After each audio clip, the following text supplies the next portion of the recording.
महाराष्ट्रात भोंदू भावाचं एकामागून एक पितळ उघड पडत आहे. आता थेट पुण्यापासून असेच आणखी एक प्रकरण समोर आलं आहे, जे ऐकून तुमच्या तळपायाची आग मस्तकात जाईल. स्वतःला देवाचा दूध म्हणून घेणारा बंधू एका गरजू महिलेला विश्वासात घेतो आणि मग तब्बल 5 वर्ष शोषण आणि लूटमार करत तिचे आणि तिचे आयुष्य उद्ध्वस्त करतो. शिक्षणाचं माहेरघर असलेल्या पुण्यात ही घटना घडली आहे. तर काय आहे नेमकं घटना, सविस्तर पाहू या व्हिडिओच्या माध्यमातून. नमस्कार, मी पंकज आणि तुम्ही पाहताय कसं काय. राज्यात सध्या भोंदू भावाच्या प्रकरणाचं वातावरण चांगलंच तापलं आहे. नाशिकच्या अशोक खरात प्रकरणात संपूर्ण महाराष्ट्र हादरलेला असतानाच वसईतून ऋषिकेश वैद्यचं प्रकरण उघडकीस आलं. आता त्याच मालिकेत पुण्यातील आणखी एक नाव पुढे आलंय. आरोपी आहे औदुंबर मनोहर गडदे, वय 43. हा माणूस स्वतःला देव ऋषी म्हणवायचा, लोकांच्या समस्या सोडवण्याचा आव आणायचा, पण मनातून तोही एक शिकारीच होता, ज्यानं एका गरजू महिलेला आपलं भक्ष्य बनवलं. पीडित महिलेचं वय 42 वर्ष. तिच्या घरात सतत वाद होत होते. पतीसोबतचे मतभेद इतके टोकाला गेले होते की ते मतभेद कमी करण्यासाठी ते कोणत्याही उपायासाठी तयार होते. अशाच एका कठीण काळात तिची भेट झाली औदुंबर गडदेशी. त्याने स्वतःची ओळख देव ऋषी म्हणून करून दिली, वैवाहिक वाद मिटवण्याची हमी दिली. भोळ्या विश्वासानं महिलेनं त्याच्यावर भरोसा ठेवला आणि त्या औदुंबराच्या जाळ्यात ती अडकली गेली.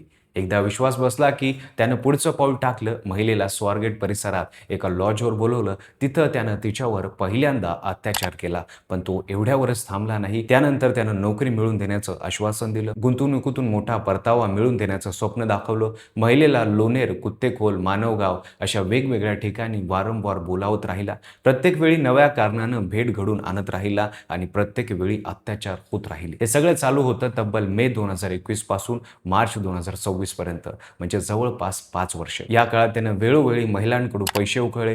नोकरीसाठी पैसे, गुंतवणुकीसाठी पैसे, विधीसाठी पैसे, उपासासाठी पैसे आणि हळूहळू ही रक्कम पोहोचली 50,55,000 रुपयापर्यंत.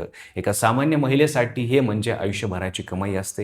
या सगळ्यात सर्वात धक्कादायक गोष्ट म्हणजे हा माणूस केवळ एका ठिकाणी थांबला नाही, तर तो जिथे असेल तिथे राज्यातील वेगवेगळ्या जिल्ह्यात त्याने महिलेला बोलवलं. देवाचं दूध म्हणवणाऱ्या माणसानं एका असहाय्य महिलेला जवळपास 5 वर्ष भीती दाखवत, आशा दाखवत आपल्या मुठीत ठेवलं. पोलिसांनी आता तपास सुरू केल्यानंतर एक महत्त्वाचा प्रश्न समोर आलेला आहे. औदुंबर गडदेनं फक्त याच एका महिलेची फसवणूक केली का, की असंच जाळं आणखी कुठं पसरवलंय? नाशिकच्या अशोक खरात प्रकरणात ज्याप्रमाणे एकामागून एक पीडित पुढे येत गेल्या, तसंच इथंही होण्याची शक्यता आहे. महिलेला फसवणूक झाल्याचं उशिरा का होईना लक्षात आलं आणि त्यानंतर तिनं जे केलं ते साहस खरोखरच वाकण्याजोगं होतं. ते स्वारगेट पोलीस ठाण्यात गेली, तक्रार नोंदवली. या तक्रारीच्या आधारावर पोलिसांनी आरोपी औदुंबर गडदे विरुद्ध लैंगिक शोषण आणि आर्थिक फसवणुकीच्या विविध कलमान्वये गुन्हा दाखल केला. सध्या पोलिसांकडून या प्रकरणाचा सखोल तपास सुरू आहे.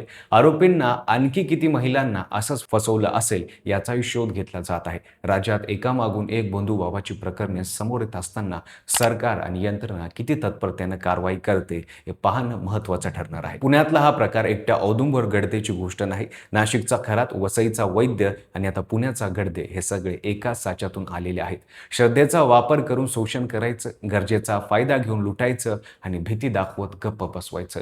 हे चक्र तेव्हाच थांबेल जेव्हा प्रत्येक पीडित पुढे येईल आणि समाज त्यांच्या पाठीशी उभा राहील. ज्या माणसानं स्वतःला देवाचं दूध म्हटलं, तो 5 वर्ष एका महिलेला नरकात ठेवत होता.